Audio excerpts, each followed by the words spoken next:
Okay, so our last presenter, Travis Buffkin, impoverished musician.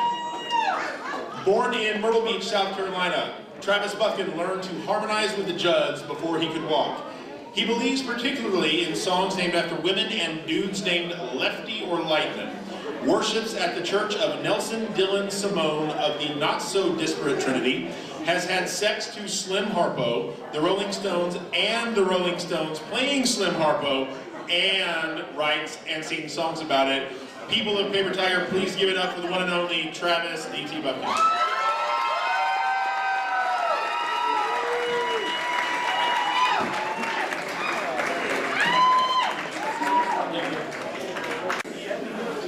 This is supposed to be the punk rock PechaKucha, so I'm going to try to deliver that shit.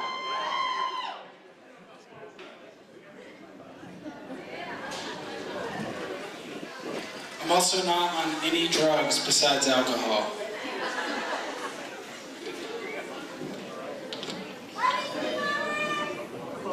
Thank you, Natalie.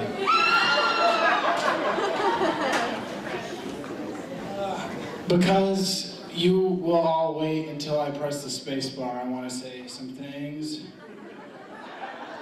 One, I'm actually sincerely flattered to be here. It's the coolest thing I've done in a long time since I married a super badass bitch.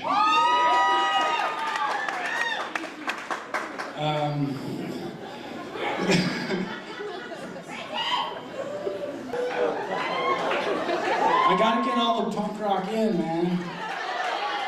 Alright. I like Phil. I like Philip Luna a lot. Elizabeth Forsyth, Liz, is my favorite bartender of all time. Brooke is out of control. I love these people, but we just have to squeeze in the punk rock. The Heatwave Festival is going to take place here at Paper Tiger in March sometime. Pay attention to that. You're probably too old to go to it, you people, but it's going to be good. And last, before we really get going, and it gets super boring, it's going to be a very boring presentation. Kelly Edwards is an out-of-control artist. If I had money, I would get tattooed by him. I don't have money to get tattooed. I don't really respect people that have enough money to get tattooed.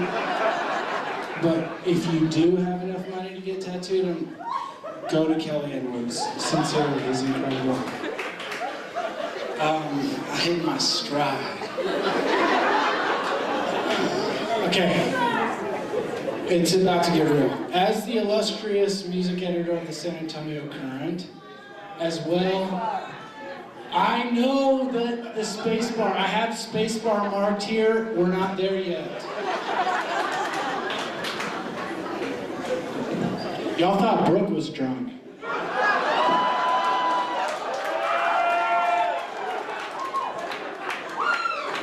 Seriously though, buy me a Fireman's Four and put it up here before I'm done. As Lee, thank you very much, sincerely. I'm super flattered.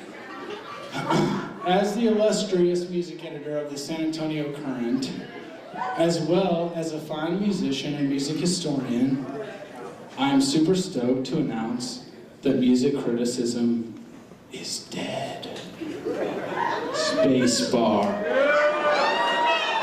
I gotta go really fast though, so don't interrupt me while I'm going. Growing up in the Carolinas, as a young boy, I was steeped in the music and traditions of the South. Barbecue chicken, the smell of honeysuckle on the vine, and the Grand Ole Opry on Saturday nights. My mom moved us to San Antonio when I was 5, and I have lived here ever since, barring 2 years spent in Austin, keeping it weird. I grew up listening to country-ass shit, particularly 70s, 80s, and 90s country, which is equally the worst and the best music in the world, with the standard radio fare thrown in for culture. KG97, Y100, Magic 10503, Kono, and Kiss. It was a typical pop-centric upbringing. The first music that really caught my ear was doo-wop, The pleading, pining lyrics and the romance of the strings, coupled with the lusty, crackling sounds of rock and roll, was real. It was the first music that was not served to me, and its melodramatic sincerity, the product of adults writing music and lyrics for kids, was raw and captivating. When I was 12, I started getting into punk rock. I saw the pissy snottiness as sharp-witted, radical, and free. Coincidentally, despite punk's anti-authoritarian stance, it's also chock full of conformity and simple-mindedness. Eventually, all the talk of rebellion became cliche and predictable. However, the meat of the message remained vital, that punk is bigger than music. This idea opened up all the possibilities of music. The philosophy, as Duke Ellington put it, that there are only two kinds of music. Thank you, set it down. Good and bad. Freeing oneself up to admit that I like what I like and I will not apologize for it. A radical notion. This, I would come to learn, is an intrinsic concept in postmodern thinking. There is no hierarchy of experience, no capital T truth. All experiences are different. Hootie and the Blowfish are a good band if I believe they are a good band. Everything is relative, shaped by our surroundings and experiences with our environment and each other. Exhibit 1. Are Hootie and the Blowfish a good band? Most people say, absolutely not! Dan Marino, David Crosby, Willie Nelson, and myself. Dude, I'm already ahead. I'm gonna chill for a minute.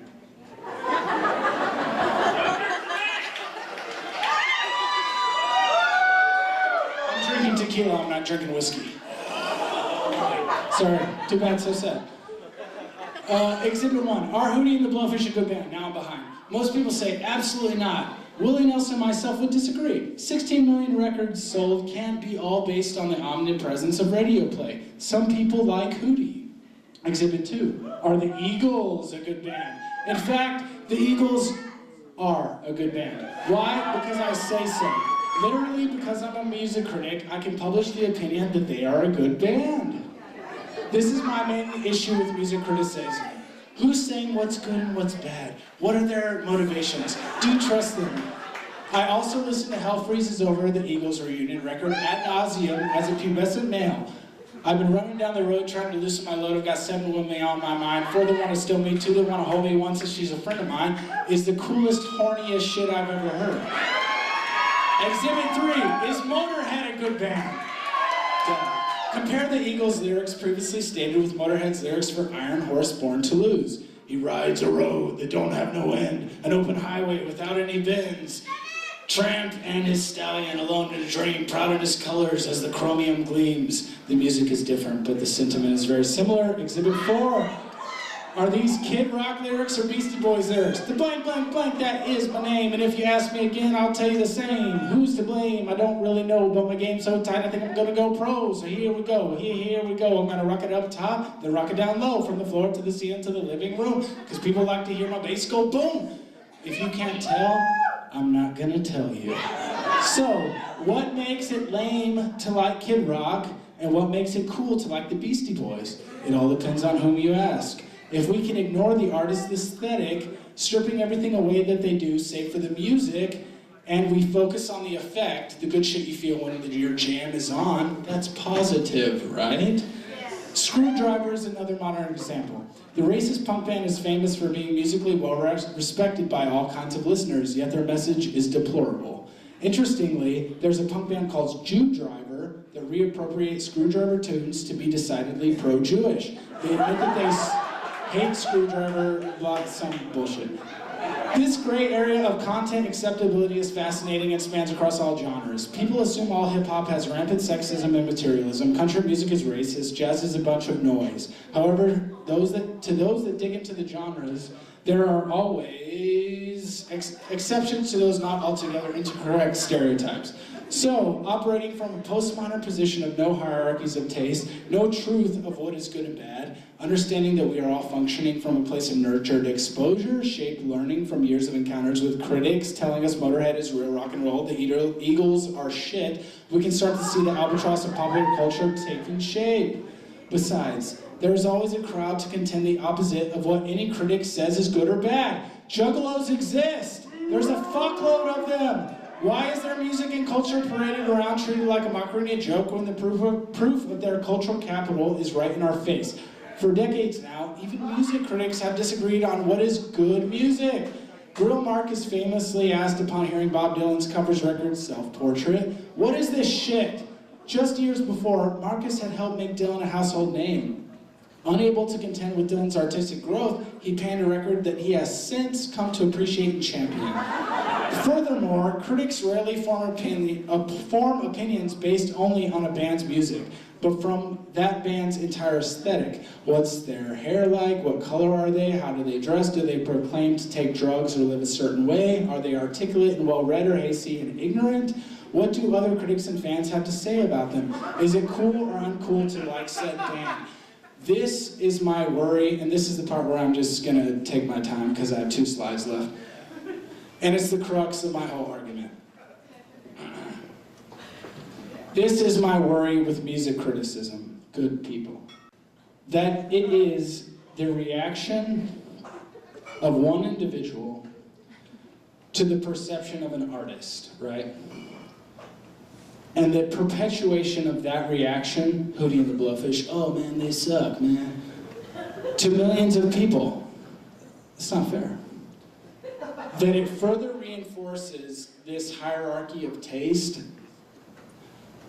Hierarchies are the worst thing in the world. In a hierarchy of taste, I'm gonna vote for Bernie Sanders. I'm gonna fucking yeah, don't do that though. But this is the problem. Watch this. This is where it gets real punk rock. Oh. This hierarchy of opinion that particularly liberal people have, that, oh, well, because we're well-read and we understand that there is such thing as, I'm so glad you let me go last, suckers. But sincerely, I haven't even gotten into my second fireman's far. That we liberal folks, progressive folks, that we kid ourselves that we are progressive, it's nonsense.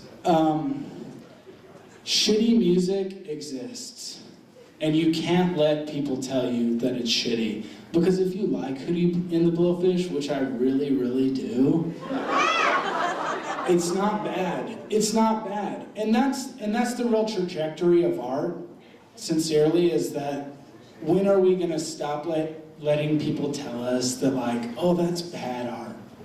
You know, if you tell me that something is bad art, I automatically think you're a jerk. You're no good, fuck you. Because I like what I like. And music in particular, I like Hootie and the Blowfish, I like Tom Petty, I even like the Strokes. The Strokes are actually my guilty pleasure. Hootie and the Blowfish are not my guilty pleasure because Hootie and the Blowfish break my heart. The Strokes just give me a boner. But I like the Strokes, okay? So my bottom line is, again, thank you guys so much for having me. I'm super flattered. Go get tattoos from Kelly Edwards. Go get drinks from Elizabeth Forsyth, seriously. My bottom line is, do not listen to music critics, seriously. And I say this as a music critic. Listen to music.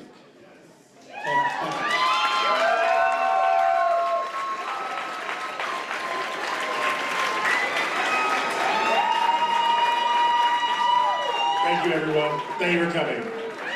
Peace.